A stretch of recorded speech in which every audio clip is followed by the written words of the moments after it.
السلام عليكم ورحمة الله تعالى وبركاته. كسر هذا بدبادة أكشن وأقول برتين إن نديسو قلنا برتنا فرصة الشقاء كده حشرة هيدا عالمي جاك ومحلي جاك وقرامد مدوبي and so on. فضلا كل حدناو بدبادة أكشن وسبسكرايب سي كمبلا الكفرة إسلام كان الشركة دمان با بحي فرصة كان أدوارته سيدا عنو بان كل الشركة إن صدق عصانية. عاوح الدنيا كنا ندين شيء إن شاء الله شقوين كبنان هيدا WFP يشقوين كبنان هيدا محلية ولا هذا كاندلايت يو شقة كبنان SOS Children Village International مركا شقوين كنا ساسك لهان دونان على دي شيء دونه WFP waxaa loo baahan yahay IT Operations Assistant scope afar boos baa loo baahan yahay oo looga baahan yahay magaalada Hargeysa and at the same time shaqadaas waxay dhacaysaa 12 October bay dhacaysaa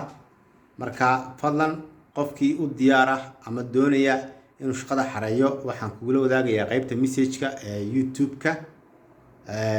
maxaa la yiraahdaa linkiska ka xareey karto marka dad jaamacadda ka soo baxday oo aad tahay IT professional and try isku day inaad markaa aad shaqada xareyso xagga qualification ka qofka waxa looga baahan yahay inuu ahaado secondary inuu secondary-ga dhamaystay inuu degree ka sito maxaa la yiraahdaa ama diploma computer science ka inuu IT solutions ka iyo telecommunication waxa yaqaano information management waxa yaqaano operation system wax ka yaqaano data management wax ka yaqaano iyo wixii kale la halmaalaba disciplinary la qaybta marka fadlan waa shaqo kale iska fudud oo dadka ay tiga fudud fahmi karayaan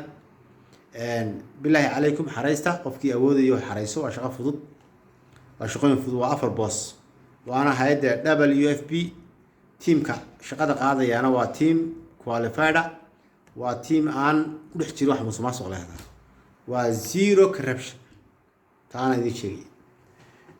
candlelight waxay u baahan tahay wax loo yaqaano natural resource management specialist marka qof xagga kheyraadka dabiiciga iyo wax badan ka yaqaanana taana runtii kulli try best qofkii qaybta wax ka yaqaano boqo fadlan qaran jobs wixii kulli taliye tusaalaha insha Allah ku biri karayo waan kugu soo birin karaa اللهم صل على محمد qofkaas xaga deegaanka u yar jeereeda waa kan laad badan waxa ku mashquulsan tahay ama wax ka qabataa waa arrimaha environment-ka marka xaga environment-ka inaad qofkaas ku wanaagsanaadaa waa arrimo 3 sano looga baahan yahay bachelor degree baa loo baahan yahay xagga natural science waxa la yiraahdo iyo natural resource management iyo environmental studies ayaa intaas runtii iyo forestry-ga iyo waxyaabahaas oo dhan baa looga baahan yahay qofkaas inuu aqoon leeyahay at the same time shaqada deadline keedu saan filayo 22 October ba ay xirmaysaa marka waad xareysan kartaa adoo ku diray marka email ku xusan Somali Jobs shaqada kale aan doonayay inaan la wadaago waa SOS Children Village International oo xudur bakool ah waa koonfurta Soomaaliya midwife baa loo baahan yahay marka qofkii shaqadan interest ku ah arrimaha caafimaadka yaqaano fadlan boqo maxaa la qaran jobs at the same time apply gara shaqada qofkaas waa inuu degree midwifery-ga sitaa iyo hawlo kala badan baa looga baahan yahay